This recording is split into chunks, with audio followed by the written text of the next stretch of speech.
Bismillahirrahmanirrahim. Secara kejiwaan. Makanya Allah turunkan memuji mereka. Bagi orang-orang yang berbuat kebaikan di antara mereka dan yang bertakwa disiapkan pahala yang besar. Artinya adalah bagaimana Allah Subhanahu wa taala memuji mereka, dan setelah 3 hari betul-betul mereka pulang, sampai dinukil dalam beberapa athar para sahabat yang tadinya tidak bisa menegakkan punggung mereka, mereka menegakkan punggung, mereka mulai tersenyum, mereka mulai lagi ya semangat satu sama yang lain. Oh, ternyata kita menang, dan ini satu hal yang luar biasa bagaimana strategi perang Nabi SAW yang mengikuti wahyu tepat sasaran ya. Dan pada saat mereka pulang, sampai ada di antara mereka yang tadinya kalau tidak terjadi Hamrat Asad, kemungkinan besar mereka harus mengobati diri mereka sampai berbulan-bulan, bahkan tahunan dengan luka-lukanya. Tapi ternyata dengan kejadian Hamrat Asad dan mereka semangat, luka mereka bisa sembuh dalam beberapa hari. Dengan hikmah Allah, karena semangatnya. Bahkan setelah itu mereka mengatakan kepada Nabi SAW, kami siap ya Rasulullah menuju ke Mekah. Kapan saja, ajak kami ke Mekah. Ini tidak akan terjadi kalau tidak ada Hamrat Asad. Jadi ini satu hal yang luar biasa. Tentu ada beberapa hal yang terjadi di Hamrat Asad ini, ya, pada saat sebelum terbentuk pasukan. Penyuruh Nabi SAW keliling-keliling, mutar-mutar, sampaikan informasi gitu kan. Ada di antara mereka seperti Sa'ad ibn Ubadah radhiyallahu anhu, yang lagi dengan Usaid bin Khudair, 2 orang kepala suku Ansar, yang lagi menempel pelapa-pelapa daun, ya daun-daun pohon yang biasa mereka pakai untuk obat, di luka-luka mereka.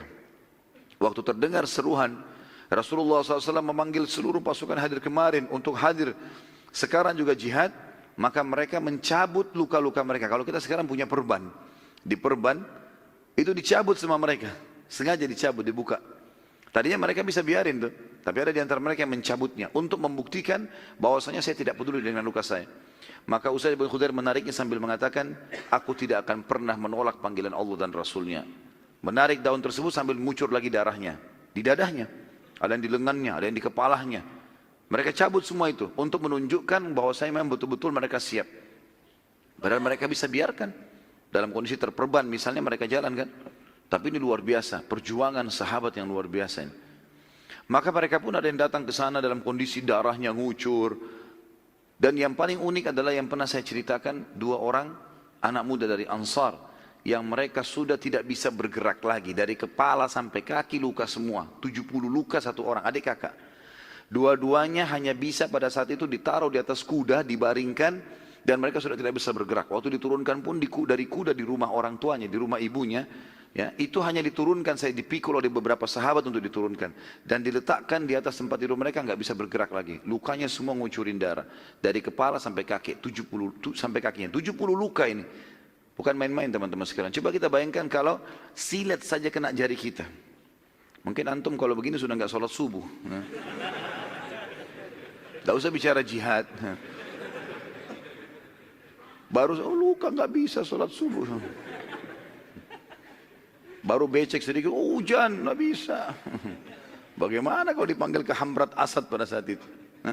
Mundur semua paling, sembunyi di bawah kolom. Lihat para sahabat, cabut perbannya, 70 sabetan pedang. Dikatakan dalam riwayat, sabetan pedang, hantaman tombak, luar biasa ini. Luka-luka dari kepala sampai kaki, di depan, di belakang, sakit semua. 2 orang anak muda ini umurnya 15 sama 16 tahun. Lagi baring. Mereka dengar dari depan rumahnya. Hai muslimin yang hadir kemarin di Uhud, datanglah. Rasulullah SAW suruh kalian menyerang Quraisy dan tidak boleh ikut kecuali yang ikut kemarin. Si kakak bilang sama adiknya, kita nggak bisa diam di rumah nih. Kita dengar seruan Rasulullah gitu. Kata adiknya, gimana caranya bergerak ini kakak ini? Gimana caranya kita mau pergi ke sana gitu? Apa kata kakaknya? Saya akan seret kamu ke satu sisi sampai saya sudah tidak mampu, lalu kamu seret saya. Intinya kita tidak boleh tinggal di rumah sini. Mereka saling seret-seret adik kakak. Dilihat oleh orang-orang di Madinah itu. Dan saya sampai di depan pasukan Nabi SAW. Dan orang banyak menangis mereka kejadian tersebut. Anak muda, 15-16 tahun yang sekarang kebanyakan digunakan untuk foya-foya. Habis-habisin umurnya. Dianggap kalau umur-umur seperti ini SMP sampai SMA adalah umur saatnya menikmati kehidupan. Dengan narkotika, dengan zina, dengan segala macam. Sahabat berlumuran darah di medan jihad, perang. Membela agama Allah dan Rasul ini luar biasa nih. Akhirnya mereka pun ikut pada saat itu di medan perang. Ini diantara kejadian yang luar biasa di Hamrat Asad pada saat itu. Baik, kita masuk ke poin lain teman-teman sekalian. Pelajaran penting dari Uhud dan Hamrat Asad itu sendiri. Sekarang kita gabungkan gitu. Yang pertama, yang paling penting yang harus diambil pelajaran adalah ketaatan pada pemimpin adalah bagian daripada ketaatan kepada Allah. Dan bermaksiat pada pemimpin berarti bermaksiat pada Allah. Dan akan mendatangkan bencana. Kepemimpinan dalam Islam ada banyak. Yang kita mulai dari yang kecil-kecil. Kepemimpinan dalam sholat misalnya. Ya. Sholat imam. Nggak boleh dibantah. Dilanggar gerakannya. Maka berarti batal sholatnya. Gitu kan. Imam ruku kita nggak mau ruku misalnya. Nggak bisa. Ya. Harus ikut. Kenal tidak kenal. Pemimpin sholat ikut. Ada namanya Amir Safar. Ya. Yang kata Nabi SAW. Janganlah 3 orang antara kalian safar. Kecuali nunjuk salah satu jadi pemimpin. Harus dipatuhi. Dia bilang jalan-jalan, dia bilang mampir-mampir. Dan ini sunnah Nabi SAW. Kita tahu dalam rumah tangga ada suami. Pemimpin. Istri keluar harus pamit. Harus santun, harus patuh. Selama bukan maksiat kepada Allah. Kita tahu dalam peperangan ada panglima perang. Selalu Nabi SAW mengatakan, taati pemimpin kalian, taati pemimpin kalian. Dia bilang pergi-pergi, dia bilang enggak. Harus serang, enggak. Nanti kita lihat dalam perjalanan peperangan setelah ini banyak sekali. Bagaimana pemimpin-pemimpin Nabi SAW ini luar biasa. Ya, mereka patuh betul. Walaupun mereka lewat di satu suku dan suku itu sudah lemah, bisa diserang, dijadikan ghanimah, mereka tidak mau serang karena tidak ada perintah dari Nabi SAW. Perintahnya A ya A, B B, tidak ditambah, tidak dikurangi. Dan ada pemimpin negara yang sifatnya memang memimpin kaum muslimin. Kan? Maka selama tidak maksiat kepada Allah wajib dipatuhi ini. Kita ambil sekarang salah satu dari 5 poin ini adalah pemimpin perang. Dan di sini Nabi SAW instruksikan dari pemanah-pemanah yang ditaruh 50 orang di atas bukit pemanah, jangan turun. Kalian lihat kami menang atau kalah. Jangan tinggalkan ini. Karena kekuatan umat Islam di situ. Ternyata teman-teman sekalian, waktu pasukan Quraisy sudah kocar kacir, sebagaimana kita ceritakan di perang Uhud, Hamzah radhiyallahu anhu, Ali, Zubair radhiyallahu anhu majma'in, ini berhasil membunuh semua pemegang benderanya Quraisy. Sampai 11 orang yang pegang bendera 10 atau 11 semuanya mati terbunuh. Gara-gara bendera jatuh membuat 2000 orang ini melarikan diri. Dan dianggap pasukan menang. Waktu itu bukit pemanah memang lumayan cukup tinggi. Kalau dari atas bisa melihat sampai sekarang pun teman-teman kalau lagi ziarah ke lokasi Uhud, naik ke bukit pemanah, ya kelihatannya pendek dari bawah. Tapi kalau kita naik lumayan tinggi. Dan kita bisa melihat memang kancah peperangan itu kelihatan sekali. Jadi memang mereka lihat orang Quraisy sudah jauh. Sampai pada saat itu kita ceritakan di awal kemenangan muslimin. Itu sampai mereka meninggalkan barang-barang harta mereka dan meninggalkan wanita-wanita mereka. Dan sangat aib pada saat itu oleh orang Arab kalau meninggalkan wanita mereka. Nggak boleh. Walaupun dia mati demi kesucian perempuannya. Tapi ini perempuannya pun ditinggalkan. Saking luar biasa kocak-kacinya pada saat itu. Ya, mereka tidak bisa lagi mengatur strategi perang dan kerahkan. Rupanya dari 50 pemanah, ada 43 orang yang turun. Pemimpin mereka Abdullah bin Jubair radhiyallahu anhu mengatakan, jangan, Rasulullah larang, nggak boleh. Enggak, apalagi yang mau dijaga. Udah menang kok. Jelas-jelas nggak ada, tuh lihat orang Quraisy sudah nggak ada. Udah menang. Mereka sebenarnya niatnya mau itu. Ya, ingin bantu sahabat-sahabatnya yang dibawa untuk mengumpulkan ghanimah gitu kan, menganggap sudah kemenangan. Padahal instruksi Nabi, jangan tinggalkan, menang atau kalah. Allah Subhanahu wa taala berfirman tentang wajibnya patuh ini dalam surah An-Nisa, surah nomor 4 ayat 59. A'udzu billahi minasyaitonir rajim. Ya ayyuhalladzina amanu atti'ullaha wa atti'ur rasula wa ulil amri minkum fa in tanaza'tum fi syai'in farudduhu ila Allahi war rasuli in kuntum tu'minu billahi wal yawmil akhir. Dzalika khairun wa ahsanu ta'wila. Hai orang beriman, taatilah Allah, taatilah Rasul dan ulil amri di antara kalian. Masuk semuanya yang diberikan amanah. Puncaknya adalah raja atau presiden atau apalah khalifah, ya, pemimpin. Tapi semua masuk di masalah al-amr ini, artinya diberikan perkara. Ulil amr artinya dipegangkan kepercayaan untuk itu. Kemudian jika kalian berselisih pendapat tentang sesuatu, ada masalah ya, dalam masalah pemimpin safar, dalam masalah imam sholat, dalam masalah suami istri ya, dalam masalah pemimpin perang ya, pemimpin negara, kembalikan kepada Allah dan Rasulnya, Al-Quran dan Sunnah Nabi SAW. Jika kalian benar-benar beriman kepada Allah hari kemudian, yang demikian itu lebih utama bagi kalian dan lebih baik akibatnya. Demikianlah teman-teman sekalian terjadi pada saat itu di kancah Uhud, terjadi pengkhianatan ya, kalau kita tanda kutip di sini, karena mereka ya kalau kita bahasakan lebih santun sebenarnya, sebagian ahli sejarah menulis memang kalimat itu. 43 orang yang dianggap berkhianat atas perintah Nabi SAW. Tapi kalau kita mau lebih santunkan kepada para sahabat, kita mengatakan mereka ya niat baik tapi bukan pada tempatnya. Mereka niat sebenarnya karena memang tujuannya itu.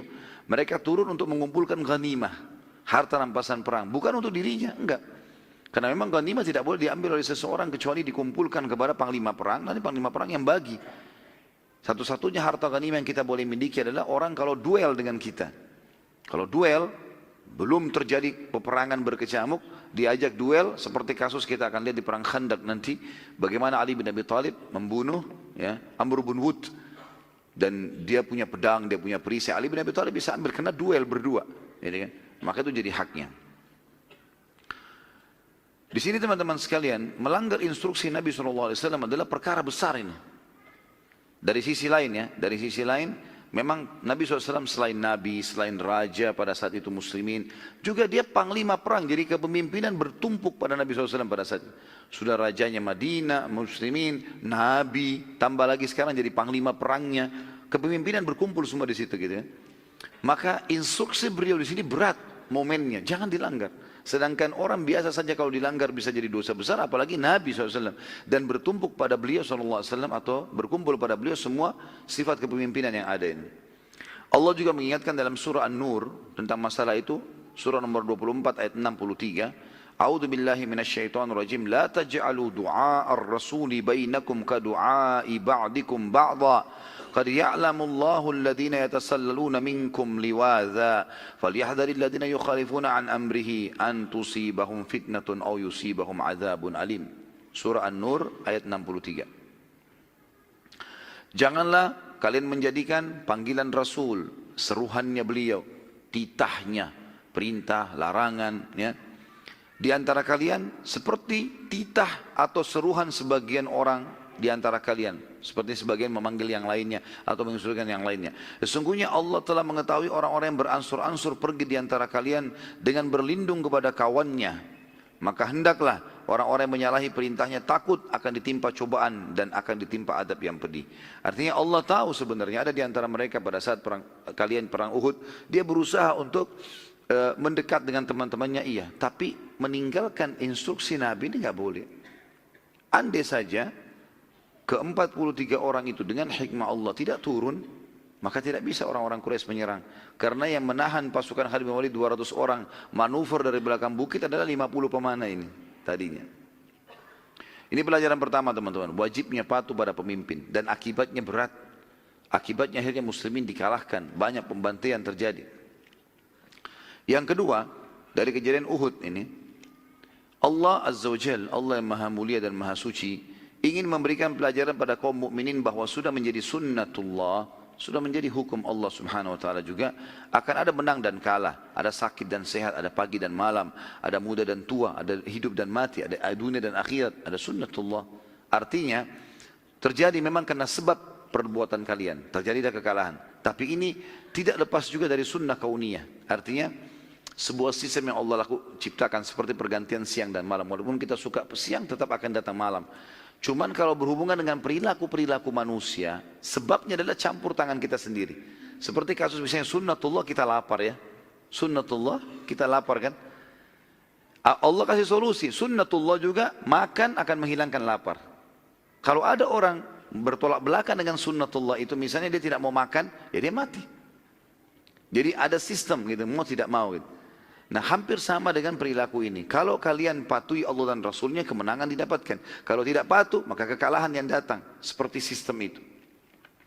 Allah menyebutkan dalam Al-Quran, ayat demi ayat turun. Surah Al-Imran. Surah nomor 3 ayat 121 sampai 29, 129. Jadi 9 ayat ini turun menceritakan tentang kejadian perang Uhud tadi. A'udzu billahi minasyaitonir rajim. Wa idz gadawta min ahlika tubawwi'ul mu'minina maqa'ida lil qital wallahu samii'un 'alim. إذ همت طائفتان منكم أن تفشلا والله وليهما وعلى الله فليتوكل المؤمنون ولقد نصركم الله ببدر وأنتم أذلة فاتقوا الله لعلكم تشكرون إذ تقول للمؤمنين ألن يكفيكم أن يمدكم ربكم ب3,000 من الملائكة منزلين بلى إن تصبروا وتتقوا ويأتوكم من فورهم هذا يمددكم ربكم ب5,000 من الملائكة مسومين وما جعله الله إلا بشرى لكم ولتطمئن قلوبكم به وما النصر إلا من عند الله العزيز الحكيم ليقطع طرفا من الذين كفروا أو يكبتهم فينقلبوا خائبين ليس لك من الأمر شيء أو يتوب عليهم أو يعذبهم فإنهم ظالمون ولله ما في السماوات وما في الأرض يغفر لمن يشاء ويعذب من يشاء والله غفور رحيم. Jadi ayat ini turun tentang kejadian perang Uhud. Allah SWT menceritakan secara detail kepada kita walaupun kita tidak hadir. Kata Allah, ingatlah. Untuk Nabi SAW disuruh ingat apa yang terjadi. Bagaimana kronologis keluarnya perang Uhud. Kalau kita yang sekarang datang umatnya SAW, umat Nabi SAW, kalau kita baca kalimat teman-teman sekalian dalam Al-Quran, ingatlah artinya pelajarilah. Artinya pelajarilah. Ingatlah, pelajarilah. Ketika kau, hai Muhammad, pada pagi hari berangkat dari rumahmu, meninggalkan keluargamu, akan menempatkan kaum mukminin pada beberapa tempat untuk berperang dan Allah Maha mendengar lagi Maha mengetahui. Jadi pada saat kejadian Sabtu pagi Uhud itu, Nabi SAW instruksikan semua sahabat untuk keluar. Awalnya kan mereka diskusi, kalau antum masih ingat cerita tentang awal Uhud, awalnya kan Nabi SAW diskusi, saya mimpi, ya, saya melihat ya, ada pedang saya yang bengkok, kemudian ada sapi yang terbunuh, ya, kemudian saya masuk ke dalam sebuah benteng yang kuat. Lalu para sahabat mengatakan, ya Rasulullah, apa takwilnya? Kata Nabi SAW, kalau sapi yang terbunuh adalah ada beberapa sahabat saya yang terbunuh, kalau pedang yang bengkok itu saya mentakwilkan keluarga saya yang terbunuh, dan saya masuk benteng, artinya saya masuk ke Madinah dan terlindungi dengan aman, gitu kan.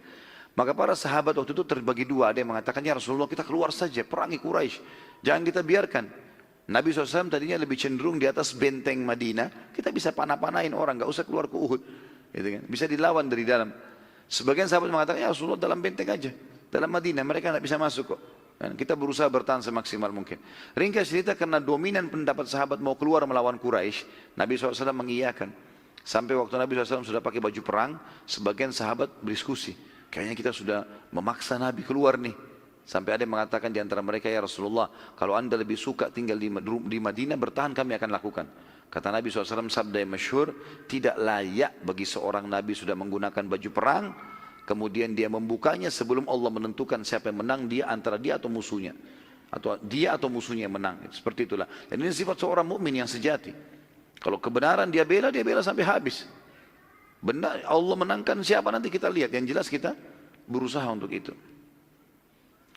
Kata Allah, ketika ada dua golongan, ya, dan yang dimaksud di potongan ayat pertama 121 itu adalah di perang Uhud, ya. Kalimat di situ dikatakan, ingatlah ketika engkau berangkat pagi hari dari rumahmu, rumah keluargamu, dan akan menempatkan para mukminin di beberapa tempat untuk berperang. Maksudnya di lokasi Uhud, mengatur strategi. Kamu di gunung pemana, kalian ikut di sini, diatur strategi perang. Dan Allah Maha mendengar dan Maha mengetahui apa yang terjadi. Di ayat 122-nya, ketika dua golongan dari kamu ingin mundur karena takut. Jadi waktu, kalau masih ingat juga terjadi di awal perang Uhud teman-teman sekalian, jumlah muslimin yang keluar berapa orang? Awal. Hah? Siapa yang jawab? Bisik-bisik mana saya dengar? Hah? Enggak. Awal keluar. Siapa yang jawab? Angkat tangan. Hah? Ahsan, hah? Buku. Kasih buku tolong. 1.000 awalnya. Tapi ada yang bubar, pulang. Ya, yang pulang 300, orang-orang munafik. Akhirnya jumlah muslimin jadi sisa 700. Ya kan? Karena masalahnya 300 orang ini pulang. Nah pada saat 300 itu pulang, ternyata ada 2 suku juga dari Ansar dari Madinah, ikut-ikutan mau pulang. Ikut-ikut sama orang munafik, padahal mereka orang beriman. Karena orang-orang munafik bilang, ini Quraisy besar loh jumlahnya. Ngapain kita di medan perang? Kalau kita kalah gimana? Keluarga bagaimana? Anak istri bagaimana? Harta kita bagaimana? Udah kita pulang aja bertahan di benteng. Nanti kalau pasukan ini kalah, maksudnya muslimin kalah, kita tetap bertahan, kita lawan di dalam benteng. Maka ada 2 suku dari Ansar sempat terpengaruh. Namun akhirnya mereka kembali karena dimotivasi oleh sahabat-sahabat Nabi yang lain untuk kembali. Dan suku ini adalah Bani Salamah dari Khazraj, dan Bani Harithah dari suku Aus. Kan Ansar ada 2 suku, Aus dan Khazraj. Tapi di bawah Aus ada banyak pecahan cabang suku, di bawah Khazraj juga ada banyak pecahan suku. Ya. Karena saya sudah pernah juga jelaskan di awal-awal pertemuan kita teman-teman, dari mana semuanya suku-suku Arab ini begitu banyak. Ya. Saya tidak tahu apakah semua suku di muka bumi ini caranya sama. Tapi sampai sekarang orang-orang Arab itu, kalau ada di antara mereka punya kelebihan fisik, punya kelebihan harta, punya jabatan, berkumpul padanya ini ya, keturunannya banyak ya. Jadi dia fisiknya gagah, tinggi, segala macam, kemudian punya harta kaya, punya jabatan, ya tokoh, misalnya ditokohkan, punya keturunan banyak, maka bisa dia buat suku sendiri. Namanya bisa pakai jadi suku. Jadi terbentuklah banyak nama-nama suku ini. Makanya induknya suku Ansar di Madinah, Aus dan Khazraj. Di bawah Aus banyak sekali pecahan suku. Diambil dari orang-orang yang tadi berprestasi itu disebutkanlah suku Bani. Seperti dikatakan tadi suku Bani Salamah, ada orang namanya Salamah ini. Kemudian dikatakan Bani Salamah, keturunannya Salamah ini. Itu dari suku Khazraj. Bani Harithah, nama orang Harithah. Kemudian karena dia tadi punya kedudukan, lalu dibuatlah suku itu. Dan dia pecahan dari suku Aus. Gitu. Nah 2 suku ini sempat terpengaruh teman-teman sekalian oleh orang-orang munafik. Ikut pulang, jumlahnya banyak. Tadinya 1.300 munafik pulang. 2 suku ini lumayan banyak. Ya, kalau saya tidak salah masing-masing 50 atau 70 orang. Pulang juga. Jadi pasukan muslimin nanti cuma 500-an sekian jumlahnya kalau ini 2 suku ini pulang. Di tengah jalan pas dari kancah peperangan Uhud ke pintu gerbang dikejar oleh beberapa sahabat. Apa yang kalian ikut-ikut? Orang-orang itu jelas munafik. Untuk apa kalian ikuti? Ini kesempatan mengejar surga. Apa yang kalian takuti? Bukankah kita targetnya mau mati syahid? Dimotivasi sampai akhirnya 2 suku ini kembali. Allah ceritakan tentang 2 suku itu dalam Al-Quran. Dan ini kalau antum tidak mempelajari sirah, susah kita mendapatkan informasinya. Kalau baca saja ayatnya. Ayat ini yang katakan, ketika 2 golongan daripadamu ingin mundur karena takut. Siapa 2 golongan ini? Harus sirah menjelaskan ini. Dan disebutkan rinci siapa mereka. Bahkan pasukan muslimin tahu siapa individu-individu itu. 50 atau 70 orang setiap suku tadi. Padahal Allah adalah penolong bagi kedua golongan itu. Pasti menang, nggak usah khawatir. Gitu kan. Allah akan berikan kemenangan. Tapi Uhud terjadi tadi kala ini karena masalahnya pelajaran ya. Karena mereka ada yang melanggar perintah Nabi SAW. Buktinya di awal peperangan menang. Di Hamrat Asad menang. Jadi pada saat mereka melanggar saja kalah. Di awal menang. Sampai 2.000 orang lari semua depan mata mereka. Padahal menghadapi 650 orang saja. Gitu kan. 700 orang saja. Jadi jelas sekali. Kata Allah, karena itu hendaklah kepada Allah saja orang-orang mukmin bertawakal. 1, 2, 3-nya. Sungguh Allah telah menolong kalian di perang Badar. Perang Badar jelas jumlah muslimin cuma 314 bersama Nabi SAW menghadapi 1.000 orang Quraisy. Dan pada saat itu jelas sekali kata Allah, padahal kamu pada saat itu dalam keadaan lemah. Kenapa lemah? Karena 314 orang, 313 sahabat, 14 sama Nabi SAW. Ini keluar bukan niatnya mau perang sama Quraisy, niatnya mau mengejar kafilah Abu Sufyan. Mengejar kafilah, ada sahabat yang keluar bawa pedang, nggak pakai baju besi, nggak pakai topi besi, nggak ada persiapan perang. Beda. Orang yang keluar untuk perang pada zaman itu dari kepalanya sampai kakinya semuanya besi. Ini enggak karena mau nahan kafilah. Kafilah cuma dijaga 30-40 orang, jumlah mereka 300-an. Adik-adik mereka berangkat sederhana sekali, kan itu. Mereka keluar dengan sederhana sekali, jalan kaki dan seterusnya. Ternyata terjadi dengan hikmah Allah, kita sudah ceritakan di perang Badar bagaimana Allah mengatakan perang Badar adalah betul-betul tanda kutip rekayasa dari Sang Pencipta Allah. Ya, tanda kutip di sini ya. Bagaimana Allah SWT mengatur peperangan itu. Sampai Allah mengatakan Kalau kalian janjian tidak akan terjadi peperangan. Keluarlah 1000 pasukan orang-orang Quraisy dari Mekah, pasukan perang, 1000-1000-nya semua menggunakan kuda. Siap semuanya, dan kuda dipakai perang, siap juga kudanya itu bisa menyerang, bisa nyeruduk, bisa menendang, kuda yang sudah dilatih. Tapi akhirnya menang, kata Allah. Bukankah Allah memberikan kemenangan kepada kalian di Badr, kata Allah. Di ayat 1, 2, 3-nya. Jelas bahasanya Allah di sini. Sementara kalian lemah, kalian menghadapi pasukan besar tapi menang. Dengan senjata sederhana. Karena itu bertawakallah kepada Allah agar kalian mensyukur, atau mensyukurinya maksudnya berterima kasih padanya. 1, 2, 4. Ingatlah. Ingat, kalau kalimat ingatlah untuk kita berarti pelajarilah. Ketika kamu mengatakan hai Muhammad kepada orang-orang mukmin, apakah tidak cukup untuk kalian Allah membantu kalian dengan 3000 pasukan dari langit? Artinya, kalau seandainya perang Uhud itu 43 orang tidak turun dari bukit memanah dan Quraisy masih kembali lagi 2000 itu untuk melawan, pada saat itu Allah akan turunkan 3000 malaikat yang akan menghabiskan mereka. Kata Nabi SAW, kata Allah juga ceritakan lagi, katakan kepada mereka hai Muhammad, kalau mereka sabar ya akan cukup 3000 itu, karena satu malaikat cukup menghancurkan semua orang Quraisy. 3000 malaikat ini luar biasa. Jika kalian bersabar dan bersiap siaga, tetap patuh dengan perintah Allah, maka akan datang pertolongan Allah seketika itu juga. Ya, 5000 malaikat yang memakai tanda-tanda. Maksudnya bisa disaksikan oleh orang-orang. Orang-orang Quraisy pun bisa menyaksikan para malaikat itu. Sebagaimana kita tahu di perang Badar, orang-orang Quraisy melihat malaikat. Ya, mereka ada yang mereka sempat ditawan oleh muslimin dan mereka mengakui bahwasanya tadinya kami melihat orang-orang yang menggunakan jubah putih dan kami tidak mengenal mereka, bukan dari penduduk Madinah gitu kan, tapi posternya seperti manusia, cuma sangat kuat, sangat kokoh gitu kan. Ayat 126, dan Allah tidak menjadikan pemberian bala bantuan itu melainkan sebagai kabar gembira atas kemenangan kalian, dan agar tenteramlah hati kalian kepadanya, dan kemenanganmu atau kemenangan kalian itu hanyalah dari sisi Allah yang maha perkasa lagi maha bijaksana. Artinya kalau kalian ikuti saja, Allah bilang perang, kayak kita azan, sholat, udah ikuti saja. Puasa, zakat, tidak usah bantah, ikutin, sudah tentram itu, aman. Gitu kan? Begitu saja, nggak usah terlalu banyak membangkang. Tadi disuruh jangan, lakukan. Nah, selesai. Jadi itu orang mukmin, cirinya orang mukmin. Yang penting yang instruksikan adalah Allah dan Rasulnya. Dikatakan di sini 127-nya, Allah menolong kalian dalam perang Badar dan memberi bara bantuan itu untuk membinasakan segolongan orang-orang kafir dan untuk menjadikan mereka hina dan mereka kembali dengan tidak memperoleh apa-apa. 128-nya, tidak ada sedikit pun campur tanganmu hai Muhammad dalam urusan mereka itu, dan Allah tidak ada, saya ulangi lagi kembali, tidak ada sedikit pun campur tanganmu dalam urusan itu hai Muhammad, urusan mereka, maksudnya orang-orang Quraisy. Baik Allah menerima taubat mereka atau Allah mengadab mereka, karena sungguhnya mereka itu adalah orang-orang zalim. Ada sebabnya ayat ini turun.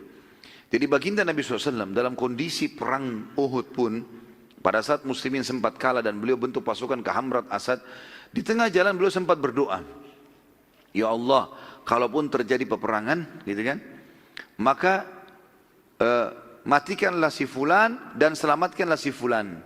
Jadi Nabi SAW meminta kepada Allah secara individu, ada yang terbunuh dari Quraisy, ada yang tidak terbunuh. Maka Allah turunkan ayat ini mengingatkan Nabi Muhammad SAW. Bunyinya di sini dikatakan tadi, tidak ada sedikit pun campur tanganmu hai Muhammad dalam urusan mereka. Itu bukan urusan kamu. Siapa yang mati, siapa yang hidup, tidak ada urusan dengan kau hai Muhammad. Ya. Allah mau nerima tobat mereka, nanti satu waktu ada di antara mereka yang tobat, itu urusan Allah. Jangan sampai kau bilang, oh ini pernah hadir di Uhud, kemudian tidak diterima tobatnya, nggak boleh. Dan atau Allah mengadab mereka, karena sungguhnya mereka adalah orang-orang zalim. Ada yang Allah terima tobatnya, mungkin karena mereka baik, atau ada di antara mereka yang memang Allah hukum karena mereka memang zalim, itu haknya Allah. Itu maksud daripada ayat. 129, kepunyaan Allah lah yang ada di langit dan ada di bumi. Dia memberi ampun kepada siapa yang dia kehendaki dan dia menyiksa siapa yang dia kehendaki. Dan Allah Maha Pengampun, lah di sini dikatakan, dan Maha Penyayang. Allah juga, ini 9 ayat turun pada saat itu ya. 9 ayat ini turun momen itu. Jadi memang ayatnya masih hangat menceritakan tentang kejadian itu.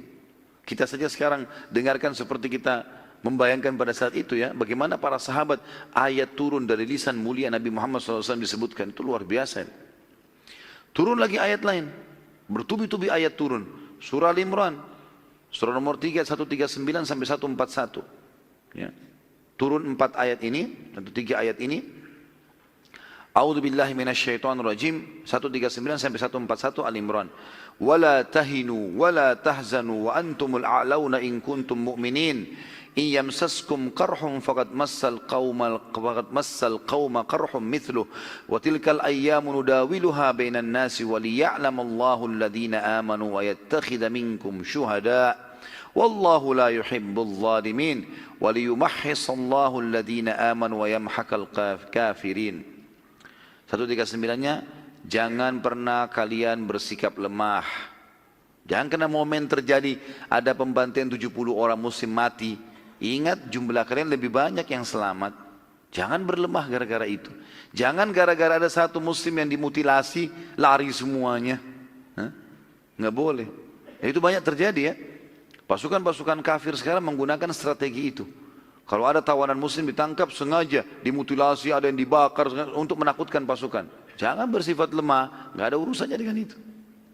Kata Allah, jangan bersifat lemah, jangan pula kalian bersedih hati. Padahal karena kalian adalah orang-orang yang paling tinggi derajatnya jika kalian beriman. Kalian pasti menang. Makna yang lain, antumul a'laun artinya kalian pasti menang. Tinggi mulia dibandingkan orang-orang kafir itu kalau kalian beriman. 140-nya, jika kalian telah merasakan ya, di perang Uhud luka-luka, Allah ceritakan secara rinci kepada para sahabat. Ya. Bayangkan teman-teman kalau kita jadi sahabat dan ayat turun seperti ini. Saya kadang-kadang kalau baca ayat seperti ini luar biasa, saya berpikir bagaimana luar biasanya Allah sedang bicara sama sahabat langsung gitu. Sampai ada di antara sahabat menangis terisak-isak pada saat turun ayat-ayat seperti ini. Karena Allah seperti menegur. Ada pernah orang sahabat Nabi SAW waktu suruh dia baca ayat Al-Quran kemudian dibaca sama dia. Lalu kata Nabi SAW, Allah telah mendengarkan bacaan ini. Dia mengatakan, ya Rasulullah, Allah sebutkan namaku. Kata Nabi SAW, iya. Jadi ada di antara sahabat begitu luar biasa kedudukan mereka. Kata Allah, jika kalian merasakan luka di perang Uhud, semua yang hadir tuh 650 orang, 630 orang yang selamat, luka-luka semuanya, maka sesungguhnya orang-orang kafir itu pun di perang Badar sudah mendapatkan luka yang serupa. Mereka sakit sekali pada saat perang Badar. Dan masa kejayaan dan kehancuran itu kami pergirirkan di antara manusia untuk menjadi pelajaran bagi mereka. Maksudnya adalah karena kalian melanggar, maka kami berikan kejayaan pada orang kafir. Makanya setelah kejadian Uhud ini teman-teman, selalu momentum jihad yang terjadi di zaman Nabi SAW, terjadi di zaman Khulafa Rasyidin, terjadi di zaman jihad-jihad khilafah atau khulafa yang datang setelah itu di Umayyah, di Abbasiyah, yang faham sunnah Nabi, maka mereka selalu mengatakan, ingat kemenangan kita bukan karena senjata, bukan keterampilan, bukan juga karena masalah jumlah, kuantitas. Kemenangan kita karena ketakwaan. Sampai ya, Salahuddin Al-Ayyub rahimahullah terkenal sekali, selalu setiap pasukannya berangkat diingatkan, ingat kemenangan kita bukan karena jumlah. Beberapa orang saja di antara kita pun berangkat dengan keimanannya, dia akan kalahkan pasukan musuh yang besar. Kekuatannya di situ, bukan dari kuantitas, bukan dari senjata. Itu kekuatannya. Dan kalau ada maksiat kecil pun terjadi di pasukan muslim, sudah cukup untuk membuat pasukan kafir mengalahkannya. Sudah cukup, kecil maksiat. Kenapa? Karena kalian tahu itu dosa, mereka tidak tahu itu dosa. Jangan dilanggar. Hukuman Allah lebih berat kepada orang yang tahu hukum lalu dia melanggar. Dengan orang yang tidak tahu, ini hukum jahil, orang bodoh. Dianggap orang kafir itu tidak tahu, belum tahu keimanan. Kalian tahu. Dan mereka juga sangat tahu, para sahabat, para tabi'in, orang-orang saleh sebelum kita teman-teman sekalian, kapan mereka melihat memuncak maksiat terjadi di benteng musuh, berarti kemenangan sudah dekat. Ada di antara mereka mengatakan, kalau kami mendengarkan dari benteng musuh suara mencaci maki Allah dan Rasulnya, kami bertakbir, besok kita pasti menang udah. Karena maksiatnya mereka bertambah, maka ada banyak pintu celah untuk menurunkan azabnya Allah pada mereka. Jadi di sini teman-teman sekalian bukan dari kuantitas, bukan dari keterampilan. Waktu Umar bin Khattab mengumpulkan pasukan untuk Qadisiyah, terkumpul 30.000 orang. 30.000 orang ini tukang kebun banyak. Orang yang nggak punya keterampilan perang, bukan prajurit. Dari kebun-kebun kurma dikumpulin semuanya. Orang yang mau ikut jihad sampai 30.000 orang. Melawan pasukan Persia, 240.000 semuanya personil perang. Keterampilan bela dirinya hebat, senjatanya hebat. Kalah dengan 30.000 orang. Kalah. Kuasa Allah SWT. Allah bisa membuat tebasannya dia meleset dari antum. Bisa Allah buat. Dan tiba-tiba antum bisa menusuknya dia. Berarti bukan kita melalaikan, bukan kita mengatakan jangan punya keterampilan, tidak. Tapi kekuatan menang di situ. Itu poin penting sekali. Ya, jadi kejayaan dan kehancuran Allah bagikan kepada hamba-hambanya, tetapi orang beriman tetap dijanjikan kemenangan asal mereka taat di sini dan jangan ada kemaksiatan. Poinnya di situ. Kapan ada kemaksiatan, kehancuran menimpa kalian, kejayaan dapat mereka. Kita tahu sejarah Spanyol, bagaimana jatuhnya Spanyol. Awal-awal ditembus itu oleh Tariq, ya, bin Ziyad, ya, kemudian Musa, ya. Rahimahullah, semua pemimpin muslim yang tembus sana dengan keimanan. Begitu masuk, disebarkan Islam segala macam. Setelah 200 tahun sekian, bagaimana bisa runtuh teman-teman? Mulai terpecah-pecah, Spanyol tadinya menjadi sebuah wilayah Islam yang luas, menjadi kerajaan-kerajaan kecil. Saling bersaing satu sama yang lain, sibuk dengan dunia. Akhirnya pasukan kafir datang, habis semua. Habis, terjadi pembantaian. Dan itu sunnatullah, sudah terjadi di Uhud. Ambil pelajaran. Jangan terulang lagi momen ini. Gitu ya. Terulang di Spanyol itu teman-teman sekalian. Terulang di banyak wilayah-wilayah muslimin seperti itu. Maksiat kepada Allah. Gimana mau menang gitu? Padahal dengan menjaga hubungan dengan Allah pasti kejayaan akan kita dapatkan. Sekali lagi kata Allah, jika kalian 140, jika kalian di perang Uhud mendapat luka, maka sungguhnya kaum kafir itu pun di perang Badar sudah melakukan luka. Dan masa jaya dan kehancuran itu kami pergiringkan di antara manusia agar mereka mendapat pelajaran dan supaya mereka membedakan, ya, mana orang-orang beriman, supaya Allah, agar Allah membedakan orang-orang yang beriman dengan orang-orang kafir. Jadi situ kelihatan perjuangannya orang-orang beriman. Setelah kalah pun masih tetap nggak beriman. Dan agar ada di antara kalian yang diambil menjadi syuhada. Dengan momen seperti ini, ada yang jadi syahid. Gitu kan? Dan Allah tidak menyukai orang-orang zalim. Artinya orang-orang yang melampaui batas. Zalim artinya dia melampaui batas, ya. Dan di sini teman-teman sekalian juga pelajaran yang penting dari ayat 140 ini. Kalau mati syahid itu adalah pilihan Allah. Enggak ada campur tangan antum sama sekali. Apa kata para ulama? Siapapun yang masuk ke kancah peperangan, tidak usah mimpi mati. Kalau dia sudah masuk di kancah di pasukan muslimin, tidak mati dia. Enggak bakal mati kecuali ajalnya datang. Dan yang mati hanya orang yang paling ikhlas mau mati syahid. Kalau enggak bakalan. Makanya dalam histori jihad, selalu yang mati syahid lebih sedikit daripada orang yang hidup. Selalu. Karena Allah cari yang paling ikhlas siapa. Yang memang mau sekali mati syahid, nah baru dapat. Kalau enggak bisa. Itu satu hal yang mesti digarisbawahi. Jadi tidak perlu khawatir dengan masalah itu. Apalagi memang mati, kita lagi di rumah atau di atas ranjang ataupun di medan perang tetap akan mati pada saat itu kan. Harus dilatih itu teman-teman sekalian. Allah menyuruh kita membela agamanya. Ya. Kalau memang pada satu waktu dibutuhkan, ya kita siap untuk itu. Toh juga akan mati di atas ranjang. Kalau kita nggak ikut perang di rumah pun akan mati. Bukan berarti kita di rumah selamat, enggak. Tapi orang yang mati syahid, kata Nabi SAW, semua akan merasakan sakaratul maut kecuali orang yang mati syahid karena dia hanya merasakan seperti gigitan serangga atau semut saja. Sudah selesai bagi dia selamanya.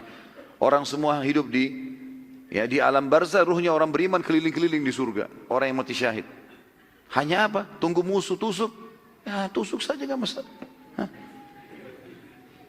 Sudah berani belum? Masih senyap. Baru di masjid saya aja. Saya belum aja di kancah perang betul ini. Kalau di kancah perang betul saya bawain cambuk nanti. Lalu kata Allah Subhanahu wa taala di sini, jadi memang orang yang mati syahid dipilih oleh Allah. Memang itu dipilihan. 141, dan agar Allah membersihkan orang-orang beriman dari dosa-dosa mereka dan membinasakan orang-orang kafir. Kejadian-kejadian seperti ini juga banyak manfaatnya. Di antaranya Allah SWT menjadikan sebagai pembersihan dosa karena semua luka, semua sedih. Sebagaimana hadis riwayat Muslim, kata Nabi SAW, tidak ada yang menimpa seorang muslim dari capek, letih, gangguan orang, duri yang menusuk kakinya, kecuali akan jadi pembersihan dosanya. Ini bersihkan dosa-dosa kalian. Dan Allah akan membinasakan orang kafir. Apa maksudnya di sini? Allah Subhanahu wa taala akan membuat orang-orang kafir makin sombong. Kesombongan itu sendiri dosa kepada Allah. Terbuka celah mereka akan dikalahkan. Makin ada maksiat merajalela di tempat mereka, makin luar biasa itu. Makin mereka menang. Misalnya pada hari ini terus pesta-pesta mabuk-mabuk, besok kita menang tuh. Kita makin taat kepada Allah. Makanya pasukan mujahidin makin sholat malam, makin ibadah, makin kuat. Memang sudah begitu sunnatullah. Dan jangan dihilangkan metode ini, jangan diganti. Tidak usah contohin mereka itu. Mau menang tapi mabuk-mabukan, dangsa-dangsa, bagaimana caranya mau menang? Enggak mungkin, pasti dikalahkan. Kalau ketemu antara muslim maksiat dengan kafir maksiat, muslimnya yang kalah. Karena muslim tahu itu haram dalam agama. Mereka enggak tahu itu haram. Jadi orang yang tahu yang dihukum oleh Sang Pencipta Allah. Hati-hati dengan momen ini. Ini kejadian tahun 3 Hijriah, pelajaran ke depan sampai hari kiamat. Kemenangan hanya terjadi bagi orang yang bertakwa kepada Allah walaupun jumlah mereka, senjata mereka semua sederhana.